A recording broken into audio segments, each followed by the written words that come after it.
In this video, I am going to show you how to create this kind of animation in DaVinci Resolve, where it starts with one image and transitions into another by the end. I will also show you how to apply the same technique to text, where it begins with one color and smoothly changes into another. So let's dive in. Here we are on the edit page of DaVinci Resolve. Let's make a setup. Now let's go to the effects, then generators, and grab and drag this over here. You can get more backgrounds in the description below if you are interested. And let's change the color to, let's say, something like this. Okay, and now I have these images here. Let's just drag and drop them over here onto our timeline like this, and then bring this one also here like this. Let's decrease the size. So to decrease the size, you can go to the inspector and use these particular controls to either decrease or increase the size. And the problem with this is if you want a corner radius, which helps make your visuals to look modern, this particular transform can't help. You wouldn't get that particular effect. And what you can also do is you can go here and make sure you have all folders selected and search for transform. And you have this particular transform. You can drag it onto your image. Let's collapse this and come over here to image adjustment. And with this, you can get some radius as you can see, right? Yeah, so that one will work. But the problem with this one is if, for example, we decrease the size of our image, it won't work. It is limited. So for example, here, when we decrease the size, you see, that particular transform cannot help us with the corner radius. So let's enable it. You see, no matter what you do, it won't work. So it's very limited. You can also go to the Fusion page to do it. Okay.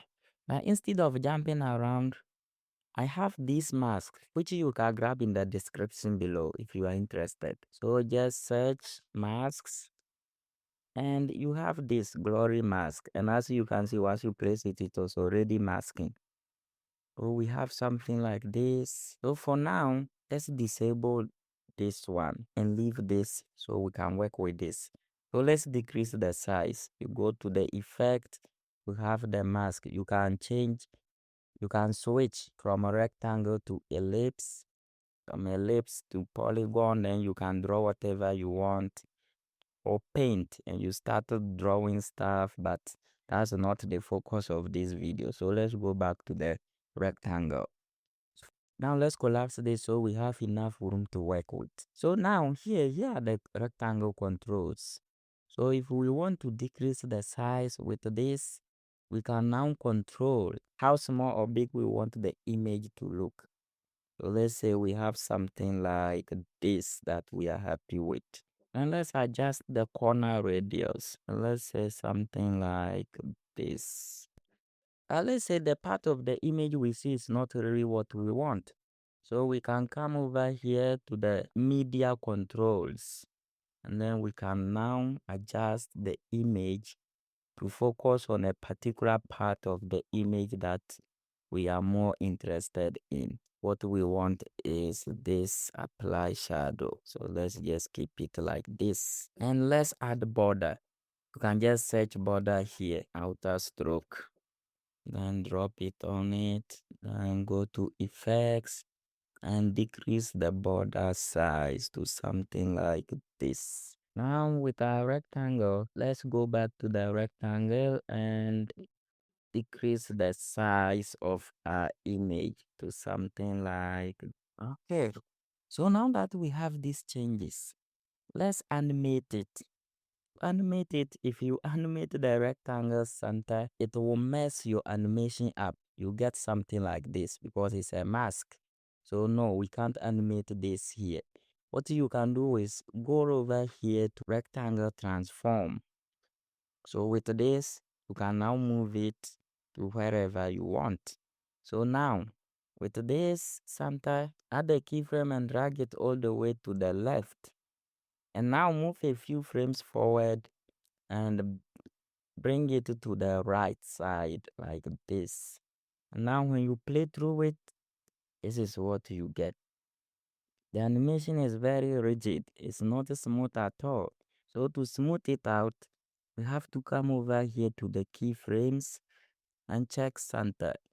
But as you can see, it's grayed out, which means we cannot modify these keyframes to get the kind of curve we want. So we are limited. So what is the workaround this? So let's restart. Now I'll go to the effects and search for glory animator or just animator. Now you have this glory animator. And as you preview, you can see it's already animating. So we drag and drop it onto the clip or the image like this. And by default, depending on the size of your image, it will animate from off screen to the center like this. And if you want, you can also turn on motion blur if that's something you are interested in. But it can be resource intense. So what we are going to do is now from the effects, we are going to set when we want the animation to start. You can switch between horizontal, then you get something like this, or go to vertical and you get something like this, or switch to size, you get like this, or rotation, and you get like this. It depends on you. Now let's set it to something like this.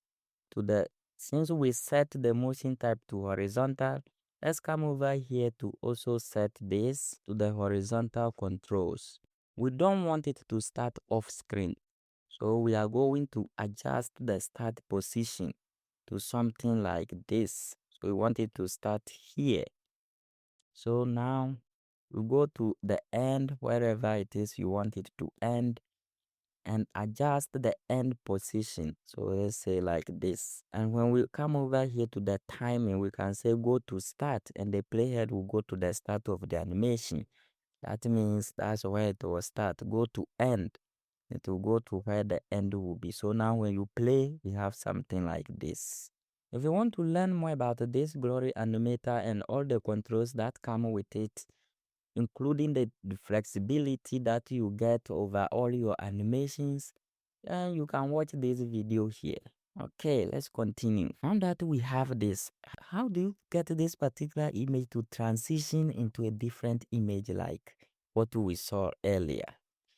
To get that, now let's enable this particular layer that is below. Now that we have it, let's click the one we've made all the changes to, and then right click, copy, and come over here, right click the layer below, the one you want to transition into. Right click it, or you can just press Option V, then go to paste attribute. When you click apply, it disappeared.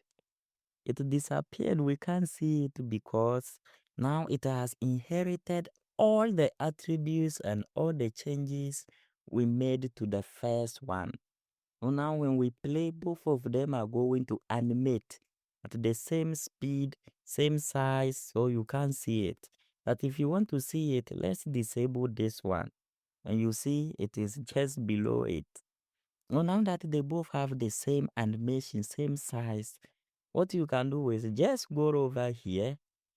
Right before the animation ends, you then cut this particular clip.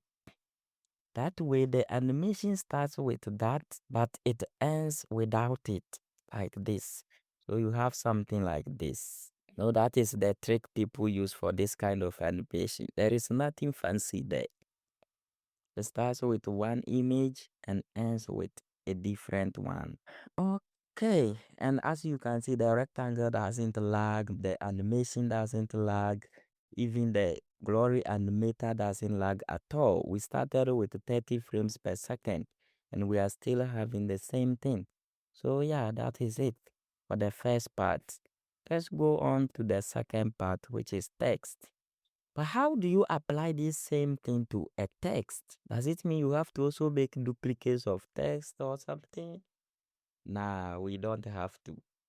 For the text, watch this next video to see how it works. You can also download the text for free in the description. We have to go to the Fusion page. Yes, Fusion page. Yeah, don't be scared. Fusion is not really as scary as it looks. Once you get some core fundamentals, it's very easy.